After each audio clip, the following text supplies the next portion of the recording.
रांची में बीजेपी ने मानसून सत्र को लेकर बैठक की है। बैठक में सत्र को लेकर रणनीति बनाई गई। विधायक विरंची नारायण ने बताया कि सत्र में विपक्ष सरकार से सवाल करेगा, अगर उचित जवाब नहीं मिला तो सदन का बहिष्कार किया जाएगा। 10 दिनों के बाद ही जेएसएमडीसी बालू बेचने का काम करेगा। आज 2 साल से ज्यादा हो गए, पूरा राज्य त्राहिमाम कर रहा है। यह कहने की आवश्यकता नहीं है कि आज लगभग 15,000 से ज्यादा छोटी बड़ी परियोजनाएं बंद होने के कगार पे या बंद हो गई हैं। 25 लाख से ज्यादा मजदूर के सामने रोजी रोटी का संकट उत्पन्न हो गया है। ऐसे बहुत सारे विषय, ज्वलंत विषय का जवाब झारखंड की जनता चाहती है और हम प्रतिनिधि के नाते सरकार से इसका जवाब की अपेक्षा करते हैं।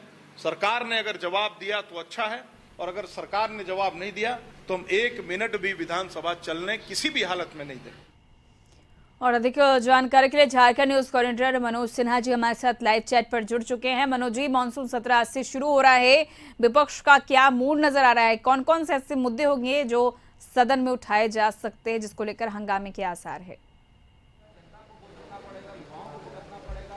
देखिए उर्वशी, अगर हम बात करेंगे मानसून सत्र की तो आज से शुरू हो रहा है और यह मानसून सत्र जो है काफ़ी हंगामेदार होगा, इस बात की पूरी संभावना है। क्योंकि जो मुद्दे हैं, जिस तरीके से मुद्दे हैं, पक्ष और विपक्ष दोनों जो है वो यहाँ पे आर पार की लड़ाई एक तरह से कहेंगे तो लड़ेगा। आप देख सकते हैं कि यहाँ पे आप अभी इसकी शुरुआत हो चुकी है। यहाँ पे जो तमाम जो लोग हैं विपक्षी दल के लोग, वो यहाँ पे बैठ चुके हैं और क्या कुछ रणनीति बनी है। क्योंकि अगर हम बात करेंगे तो कई ऐसे मुद्दे हैं जिन पे विपक्ष जो है सरकार को घेरने की कोशिश करेगी और सरकार की तरफ से भी, सत्ता पक्ष की तरफ से भी जो उसका प्रतिकार किया जाएगा। अगर हम हमारे साथ रणधीर सिंह हैं, विधायक हैं सारठ के, हम इनसे बात करते हैं क्या रणनीति बनी है।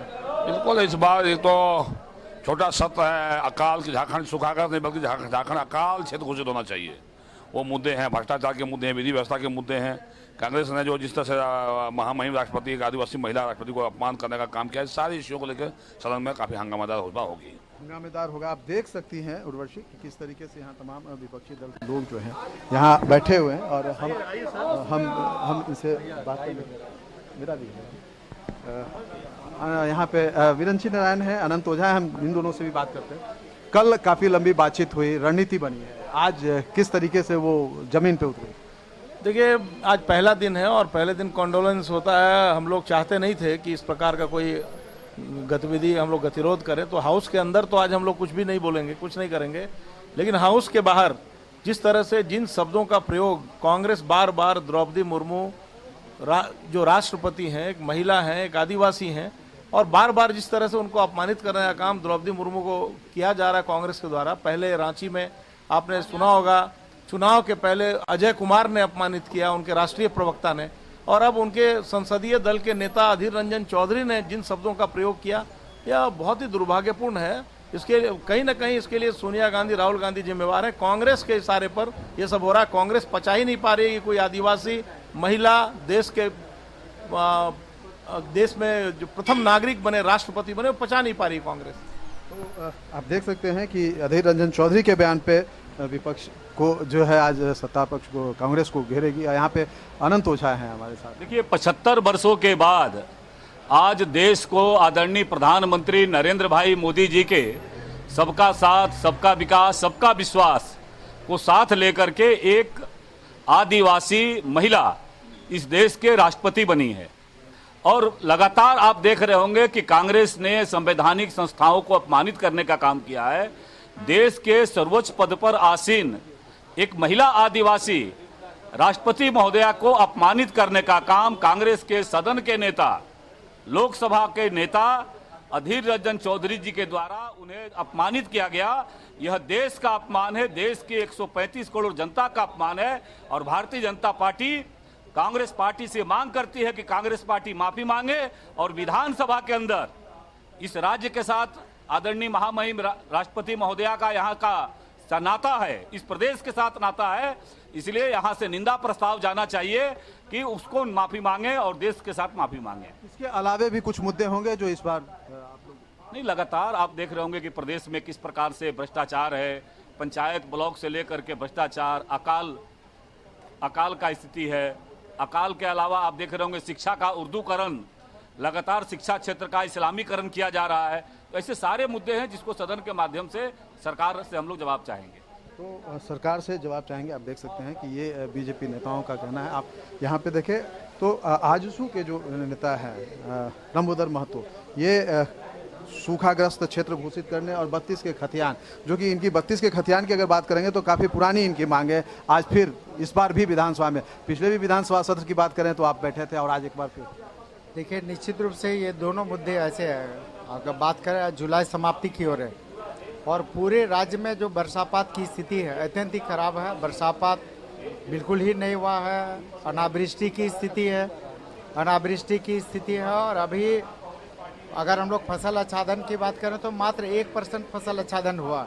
तो ये स्थिति स्पष्ट कर रहा है कि पूरे राज्य में सुखाड़ की स्थिति है, लेकिन सरकार इसको लेके गंभीर नहीं है। हम लोग चाहते हैं कि सरकार जल्द से जल्द सुखाड़ घोषित करे पूरे प्रदेश को और यहाँ के किसान जो इससे प्रभावित हो रहे हैं मुआवजा देने का काम करे। इसके साथ ही जो झारखंड के 3.25 करोड़ जनता की अस्मिता और पहचान से जुड़ा हुआ सवाल, जो 1932 के खतियान या खतियान आधारित स्थानीय नीति का सरकार का ही वायदा था, सरकार का ही आश्वासन राज्य की जनता के प्रति था, लेकिन सरकार के बने हुए 2.5 साल बीत गए और सरकार अभी भी इस मामले को लेकर पूरी तरह से संवेदनहीन है।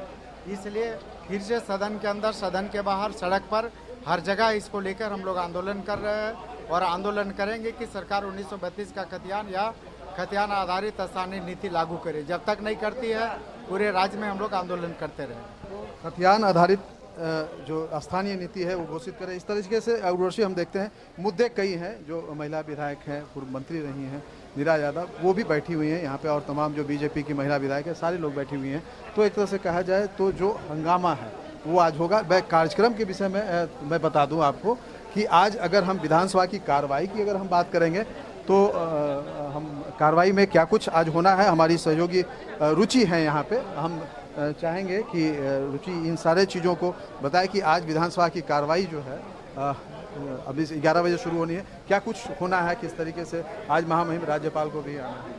जी, आज जो है शोक संवेदना पढ़ा जाएगा और उसके बाद जो है आज कार्रवाई के नाम पर आज कुछ नहीं होगी। और एक सर, आज की जो कार्रवाई है विधानसभा की, कुल जो 6 दिवसीय कार्य होंगे और 6 दिवसीय कार्य में आज जो है राज्यपाल का आगमन होगा 11 बजे, और 11 बजे जब राज्यपाल आएंगे फिर उसके बाद शोक संवेदना जो है वो पढ़ी जाएगी और उसके बाद आज की कार्रवाई वहीं तक समाप्त हो जाएगी। और जो आगे की कार्रवाई, चूँकि बीच में शनिवार और रविवार पड़ रहा है इसलिए अवकाश रहेगा और फिर सोमवार को कार्रवाई चलेगी। लेकिन आपको बता दें कि इस बार पहली बार ऐसा होगा जिसमें मुख्यमंत्री प्रश्नकाल नहीं रहेगा, क्योंकि इसकी परिपाटी जो है वो इससे पहले जो सत्र चला था उसमें ये खत्म कर दिया गया था। जी, तो इस बार के विधानसभा सत्र में थोड़ा बदलाव नजर आएगा। विधानसभा सत्र में एक महत्वपूर्ण चीज होती थी मुख्यमंत्री प्रश्नकाल, जो इस बार नहीं होगा, क्योंकि पिछले विधानसभा सत्र में सरकार ने एक नियमन के तहत उसे हटा दिया है और इसको लेकर के विपक्षी दलों ने हंगामा भी किया था, जिसमें उन लोगों का कहना था कि कम से कम इसी के माध्यम से मुख्यमंत्री का जवाब जनता के बीच में जाती थी। और आप यहाँ देख सकते हैं कि बीजेपी जो कार्यकर्ता है, विधायक है, उनका हंगामा तेज हो गया है। जबरदस्त नारेबाजी यहाँ पे हो रही है। तमाम जो बीजेपी के नेता विधायक यहाँ पे हैं, सारे विधायक यहाँ पे जुट चुके हैं और सारे लोगों के हाथों में तख्तियाँ हैं और सारे तख्तियों में जो राष्ट्रपति द्रौपदी मुर्मू को लेकर के जो अधीर रंजन चौधरी का जो बयान आया है उसकी निंदा की गई है और उसमें ये माफ़ी, कांग्रेस के द्वारा माफ़ी मांगने की बात लिखी गई है और ये इनका डिमांड है। और जैसा कि अभी विरंची नारायण से बात हमने की थी और उन्होंने स्पष्ट तौर पे कहा था, चूंकि सदन में आज शोक प्रस्ताव आना है तो सदन के अंदर तो कुछ नहीं वो हंगामा करेंगे, लेकिन सदन के बाहर उनका हंगामा जो है वो रहेगा और उसकी बानगी जो है यहाँ पे देखने को मिल रही है। और सबसे बड़ी बात यह है कि ये कई ऐसे मुद्दे होंगे जो आज इस बार विधानसभा में छाए रहेंगे कि सूखा का मुद्दा जो है वो छाया रहेगा। ईडी की कार्रवाई को लेकर के कांग्रेस की तरफ से भी यहाँ पे प्रदर्शन किया जाएगा उसके विरोध में। तो ईडी की कार्रवाई को लेकर के, जैसा कि कल बीजेपी की बैठक में यह तय हुआ था कि उसको लेकर के मुख्यमंत्री से भी इस्तीफे की मांग की जाएगी, तो बीजेपी की तरफ से भी उसको लेकर के विरोध होगा। तो एक तरह से कहा जाए सत्ता पक्ष और विपक्ष कई मुद्दों को लेकर के आमने सामने होंगे। और ये विधानसभा का ये जो प्रवेश द्वार है, यहाँ पे जो एक तरह से कहा जाए कि विधानसभा के अंदर जो धरना प्रदर्शन का एक जगह है जहाँ से लोग विधायक प्रवेश करते हैं, यहाँ पे ये एक अद्भुत नज़ारा देखने को मिलेगा, क्योंकि यहाँ सत्ता और विपक्ष दोनों साथ साथ बैठेंगे और यहाँ जबरदस्त हंगामा होगा। जी बिल्कुल, अब कुछ देर का इंतजार है, देखना होगा सदन की जब कार्रवाई शुरू होती है तब विपक्ष जो है वो किस तरह के मूड में होता है।